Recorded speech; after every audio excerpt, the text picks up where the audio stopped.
Merba, l-programmu wara Simbras jiena Mario Xwira. Kien l-ewwel ta' April tal-1974 meta l-Air Malta taret tal-ewwel darba. Nhar is-Sibt li ġej, 30 ta' Marzu tal-2024 l-Air Malta se ttira l-aħħar darba. 50 sena ta' storja. F'dawn li jiem anke tidħol daqsxejn fuq il-mezzi soċjali tara ħafna nies li missew mal-Air Malta li qegħdin jitfgħu jippostjaw ritratti, memorji, stejjer ta' dak li għaddew minnhom huma flimkien mal-Air Malta tul dawn il-50 sena ta' storja. U hija memorja li mhux faċli tikkanċella. Propju miegħi illu fl-istudju il-Kaptan Norman D'Amato li kien mal-Air Malta mill-bidunet li minn tal-ewwel bdejt. B'kollox dirrit ngħidha qabel l-ewwel mistoqsija. 3 snin minn ħajtek qattajthom fl-ajru. Ħafna minnhom mal-Air Malta. Ħafna minnhom mal-Air Malta. Kif dħalt l-Air Malta? Daw fi-1974 meta bdew l-Air Malta ftit xhur wara jiġifieri li bdew itiru.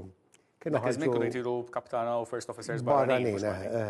Ħarġu call for applications għal pilots u engineera u kont applikajna għal pilots u engineera separati, applikajt għad-nej bil-mati jiġifieri. U fl-aħħar ta' sena kienu għamlulna xi eżamijiet u interviews u mbagħad kienu għażluna jiġifieri kienu għażlu 12 pilot, 12 il-kadet biex isiru pilots jiġifieri. It-tir tiegħek minn dejjem kien li ssir pilot jew le? Le, meta kont żgħir. Dan ir-ritratt li ritratti tal-bidu. Dak l-ewwel flight li għamilt bħala first officer mal-Air Malta jiġifieri. Kont wieħed minn tal-bidu bħala first officer. Iva, konna grupp ta' 12 aħna u jiena fil-fatt insertajt tirt l-ewwel wieħed jiġifieri ma konna grupp ta' 12. Imma minn dejjem kellek moħħok li ssir pilot? Le, jiena kont imħajjar għall-mediċina jiġifieri. Hemm qabża kbira. U meta kont ħafna iżgħar jiġifieri konna sifirna u emigrajna lejn l-Awstralja jiġifieri u ġejna lura. Waqt li kont hemmhekk jien dejjem kont dilettant tal-Scouts ukoll jiġifieri. Tħobb uniformi. Inħobb uniformi. U kont ħajjart ħafna li jekk insir tabib nidħol ma' Royal Australian Air Force bħala tabib, jiġifieri mhux bħala pilot. Mbagħad Malta jiġifieri kienu ħarġu dawn l-applications u għad tajjeb daqshekk studju f'ħajt. Imur għajli li tistudja l-pija ta' ħajt. Mhux iktar tistudja daqs insomma. Tħarreġt il-Pakistan. Iva, il-bidu tagħna kien li l-Air Malta kienu bdew blajnuna tal-PIA, jiġifieri Pakistan International Airlines, bħalma ġara fil-każ tal-Emirates ukoll.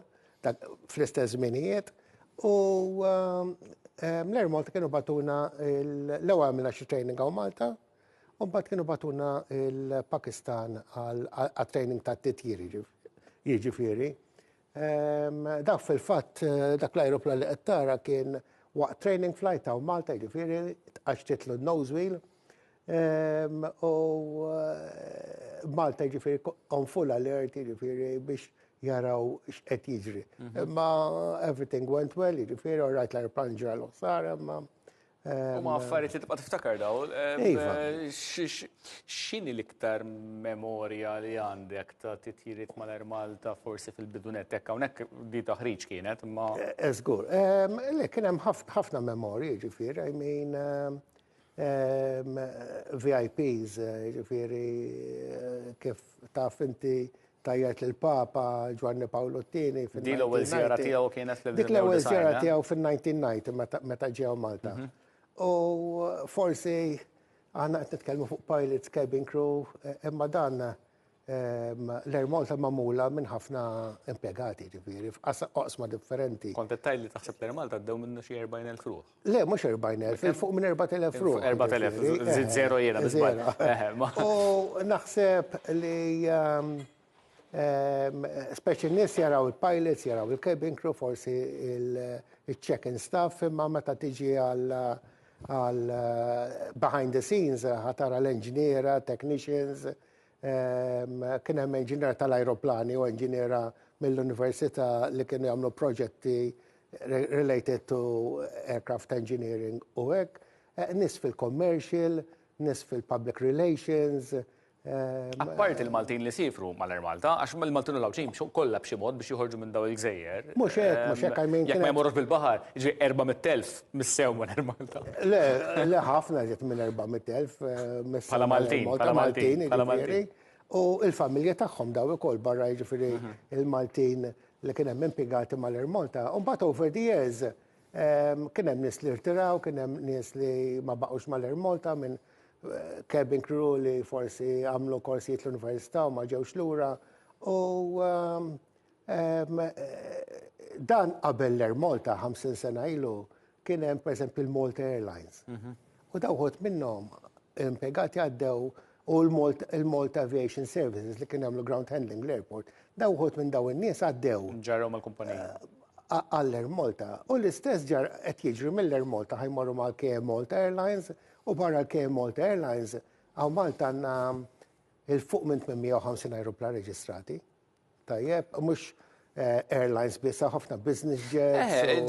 Di interessanti, inti temmen illi l-Air Malta l-ekonomija Maltija ta' mhux biss fit-turizmu ma l-isem ta' Malta llum fl-avjazzjoni ġej jekk mhux primarjament jew in parti kważi kollu kemm hu minħabba l-Air Malta. Ara jiena 50 sena ilu meta bdejt inti konna mmorru postijiet għajdulna Malta, where's Malta jiġifieri. U torjhom tikka żgħira fuq il-mappa tgħidhom this is Malta jiġifieri. U mbagħad fuq l-ajruplan qed jaraw il-bandiera Maltija kull fejn immorru jiġifieri. U l-Air Malta fil-kapitali in the European capitals jiġifieri kienet tidher kollhom kien jiġifieri. Barra li kienet il-katalista li weldet l-avjazzjoni għaw Malta wara li Malta saret independent Republika later, ġifieri. Ukoll ġifieri barra t-turizmu, il-qasam tal-avjazzjoni li ħareġ mill-Air Malta, il-business, għax dan jekk inti businessman u titmur tintaqa' ma' xi ħadd, da żmien ma tmux bil-baħar, tieħu ħin twil taqbad ajroplan u tmur jiġifieri b'ajroplan. Jiġifieri l-Air Malta iva, barra l-pagi li ħarġu tal-impjegati, barra jiġifieri. L-ammont ta' nies ukoll li ħadmu mal-Air Malta mbagħad sabu ruhom f'oqsma differenti, hospitality, airlines, daw operaturi għaw Malta kif qed ngħidlek hawn madwar 60 operatur. U in-know-how ħafna minnhom, pereżempju engineera, pilots, anka cabin crew, ħarġu mill-Air Malta daw. Li ma kienu ħjar żmien għall-Air Malta skont inti? Mifhim, jiena ngħid li l-bidu dejjem l-hawnhekk kienet ċaġa ġdida l-Air Malta. Il-kumpanija kienet għadha kumpanija żgħira x'bdew b'ġiex ajruplani. Konna anka niltaqgħu f'social activities, jiġifieri. U baqgħet hekk l-Air Malta ta' kulħadd jiġifieri fl-erja tiegħu għax imbagħad meta kibret jiġifieri fl-erja tiegħu tkun taf il-kulħadd b'ismu. Jiena ġifieri tlaqt mill-Air Malta fil-2006 u għadni in contact ma' ħafna mill-impjegati tal-Air Malta, cabin crew, ground staff, u niltaqa' magħhom regolari l-ewwel hemm jiġifieri. Pereżempju l-lejla stess il-pilots tal-Air Malta għandna social event fil-għaxija jiġifieri to commemorate the 50 years of Air Malta jiġifieri. U l-ġimgħa d-dieħla x'aktarx joħroġ ktieb jiġifieri suppost il-ġimgħa d-dieħla kellu joħroġ 50 years of Air Malta jiġifieri. ħafna ritratti u interviews ma' nies li kellhom x'jaqsmu. Semmejt li inti waqaft mill-Air Malta fl-2006. Isu bej wieħed u ieħor l-istess żmien ta' meta f'Malta daħlu l-low cost airlines. Kienet daqqa l-Air Malta dik? U provat tadattaru, ħajja ngħidu kif inhi. Ma naħsibx. Le ma taħsibx? Naħseb li m'għamlitx biżżejjed jiġifieri għaliex aħna dħalna fl-Ewropa. Tajjeb, li kienet xi ħaġa tajba għal Malta jiġifieri.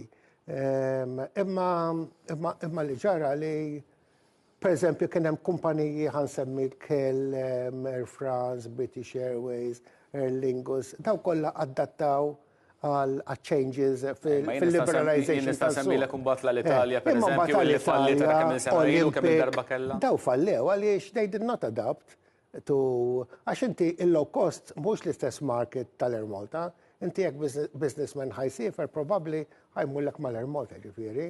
Imma jekk inti xi ħadd sejjer holiday ġifieri u jrid iżomm il-kost baxx, jiġifieri ħajtillek with a low cost airline. Rajt l-industrija tal-avjazzjoni tinbidel int u rajta tinbidel mal-istorja tal-Air Malta kważi kważi. Ġifieri t-teknoloġija li kienet tintuża fil-bidu totalment differenti. L-Air Malta meta twildet f'maltempata sew. Għaliex kien hemm il-fuel crisis dak il-fuel sploda jiġifieri. U barra minn hekk l-ajruplani dak kienu second hand l-ewwel ajruplani li kellhom. Dawn huma l-pilots tal-Air Malta l-ewwel 12 li ffirmaw postcard ħafna snin ilu. Fil-fatt ma nafekkux fis-75 hemmhekk kien arax ġew xi berra siffirma hemmhekk probably 1975. Daw kienu ajruplani antik, mhux antik, imma dak iż-żmien it-teknoloġija ma kienx bħalma llum, jiġifieri. Dan anke tara karozza llum għandek il-GPS, għandek it-telefon, dak iż-żmien la kellna mobile phones, la kellna computers, jiġifieri.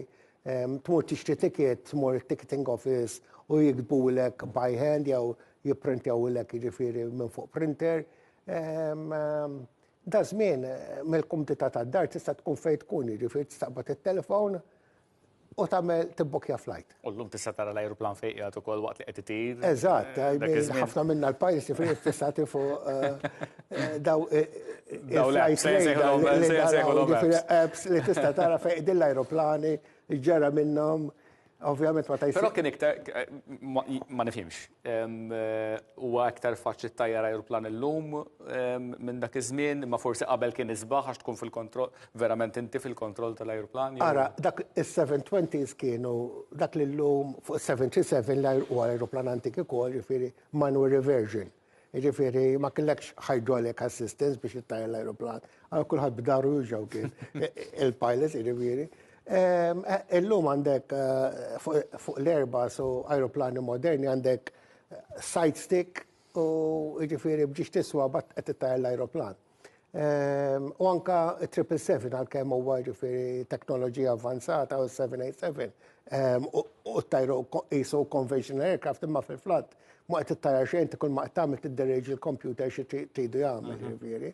U bid-navigation systems li għaw il-lum, ġifiri, tkun l-aeroplan, tkun ekkeriti f'kull ma tittajt ħodni, emmek, u daħħa jihdok l-aeroplan. Veru, take-off u l-nżul fadal il-pilot li jkun fil-kontroll jew le? Take-off normalment isir mill-pilot, u l-landing imma jista' jsir anke automatic, fil-fatt ma ta' jkun hemm iċpar jew low visibility, l-aeroplan jista' jillandja ġifiri in a very low visibility ta' ftit metri. La vera rajt l-affarijiet jinbidlu totalment. Jiddispjaċik li qed tagħlaq l-Air Malta? Jiddispjaċini għall-impjegati jiġifieri li kien hemm uħud minnhom spiċċaw f'jobs oħrajn jiġifieri.